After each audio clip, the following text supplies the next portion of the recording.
In this video, I'll be attempting something that I've never done before, and that is making a ring out of pure 24 karat gold.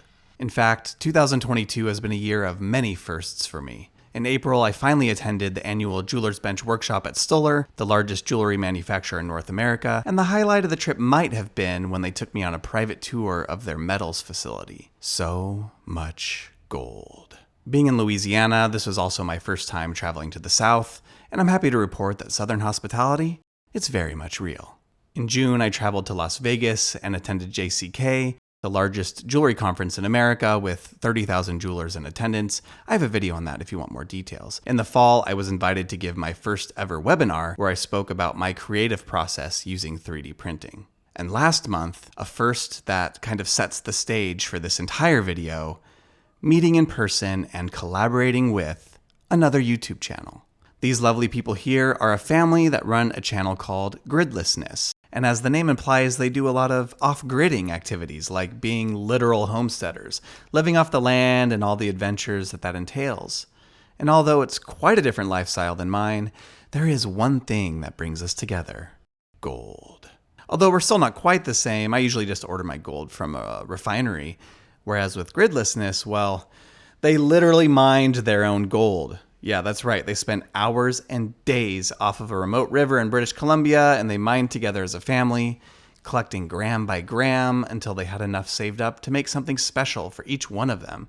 I was honored, of course, when they reached out and kind of asked for help to make rings with the special gold they collected. They stopped by my shop in California, and I helped them craft their own rings out of their own gold. Their whole family is so talented, it kind of just felt like a bunch of little apprentices running around the shop, and I really was surprised at how quickly they took to jewelry making. That video, by the way, just went live on the Gridlessness YouTube channel, as well as prior videos showing them doing the mining and so forth, so I highly recommend you go watch those videos. The rings we all made were alloyed to 18 karat, which is a safe bet for daily wear, but they still had a lot of gold left over.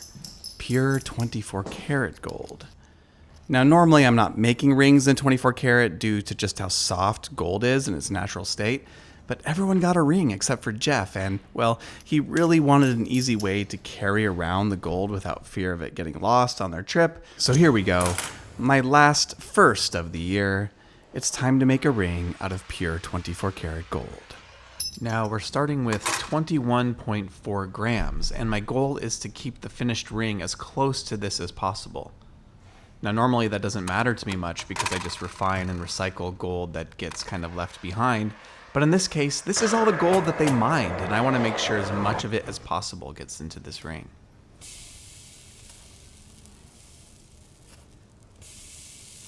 Now, I'm giving my crucible a fresh glazing, and this will help the gold sort of float around in the crucible after it melts. It won't stick to it, and it will hopefully easily pour into my ingot mold.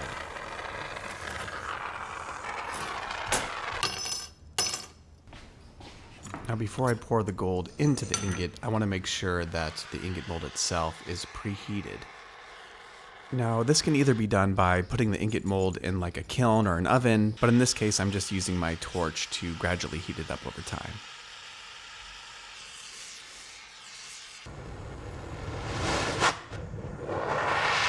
Next, it's time to melt down this beautiful 24 karat.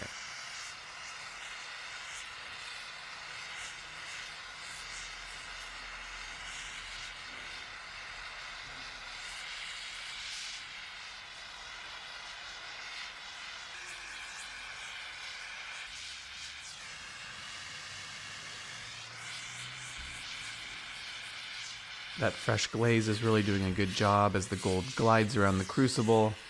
And here we go, pouring it into the ingot mold now.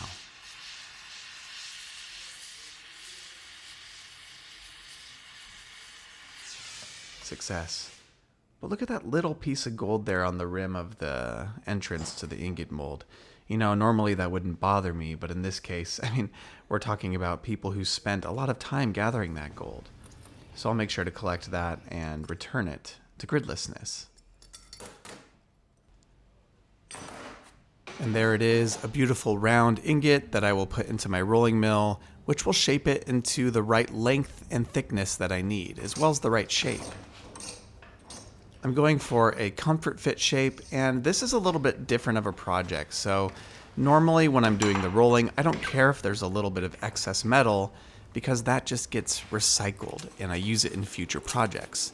For this one, however, I don't want there to be any excess metal. I want to use as much of it as possible. So in that case, I'm keeping very close attention to the length of this piece of gold here. I want to make sure that I don't have to add or subtract material later on in the process. I want to get just the right measurements.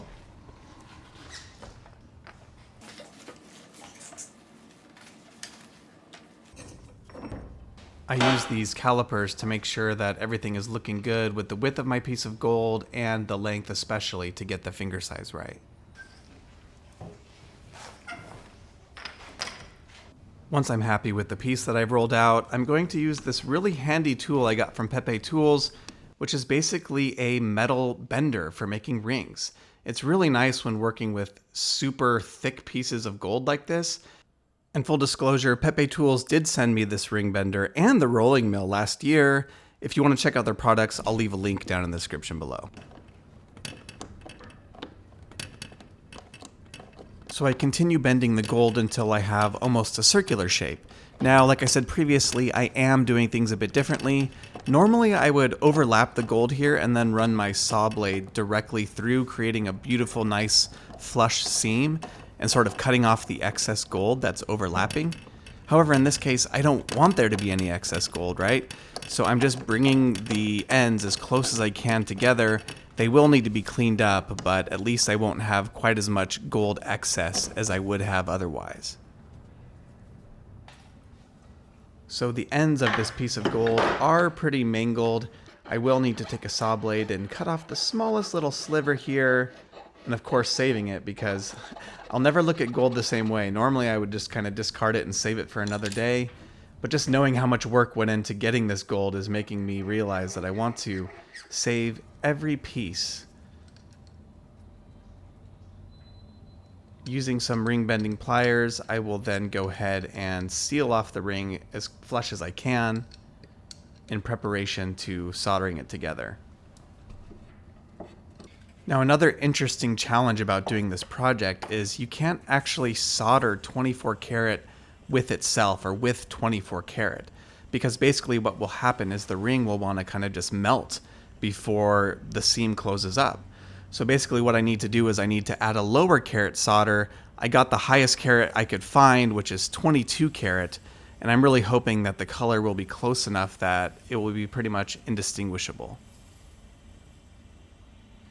Now, the amount of solder I'm using is so minimal that it will be a fraction of a percent of the overall mass of the ring, like so minimal. If purity is truly the most important thing and not even the slightest bit of any other lower karat, some potential workarounds would be to cast this ring in 24 karat, which I don't really do 24 karat casting ever.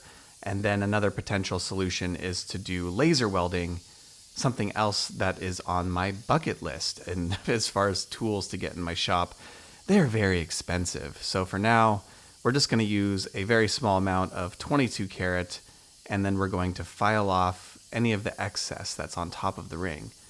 And now that I look at it, the color actually matches very beautifully. And after the ring cools, I will use this grinding wheel and a flex shaft to remove any of the excess solder, being careful not to remove any of the 24 karat material. And throwing it on the mandrel, I can tell that the ring is too big, and of course I don't want to cut into it, so I'm going to go with my very special tool, and that being this ring compressor and ring stretcher. It's actually perfect for sizing rings, unless you have stones in your ring, of course. You can never use this tool if you have diamonds or anything in your rings because they will shatter, they will pop out, they will be absolutely destroyed.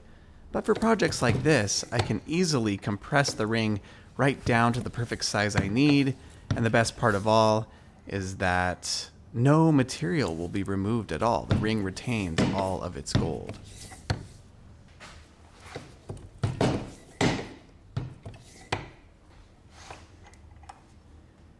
Throwing it on the mandrel, I can see here that I am now down to the perfect size 10.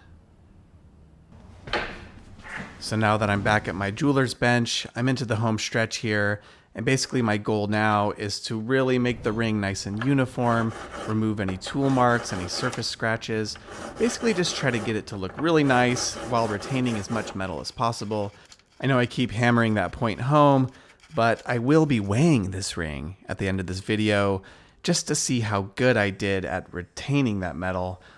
And I really have to thank Gridlessness for this opportunity, because normally, I'd be cutting off metal, it'd be falling into my bench pan, I'd be refining it, recycling it. It's almost like gold has become pretty commonplace for me, just not quite as exciting. And doing this project, it almost like somehow brings its value back to the forefront of my mind, which is pretty fun. I just love how this ring feels in my hands, like it just has so much weight to it. And despite the ring being really heavy, I'm super glad that we decided to do comfort fit on this ring, because it's going to have less surface area on the inside of the ring touching your finger. Basically, the outer edges are tapered and domed so that when you slide the ring on your finger, it's only making contact in the middle, thus not feeling quite as tight and heavy as a ring that's only flat on the inside.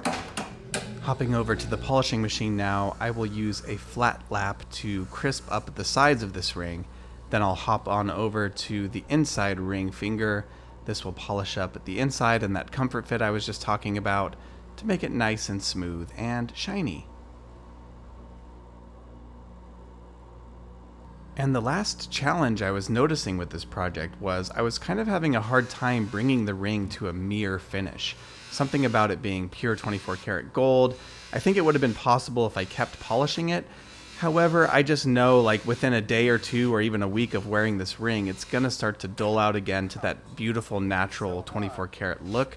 So I wasn't too concerned about making it a mirror finish. I just wanted to brighten it up as much as I could while retaining as much of the metal as I possibly could. Overall, I'm very happy with how it turned out. It just looks and feels wonderful. Into the ultrasonic cleaner, I will get all of the residue off and then steam off any of the compound. I just can't stop throwing this thing around. Just love, love, love the weight.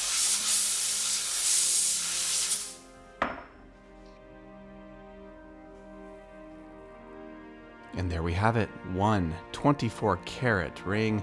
Jeff and I happen to be the same size, so I hope he doesn't mind. I'm just gonna go ahead and model this thing. I don't know if I want to give it back.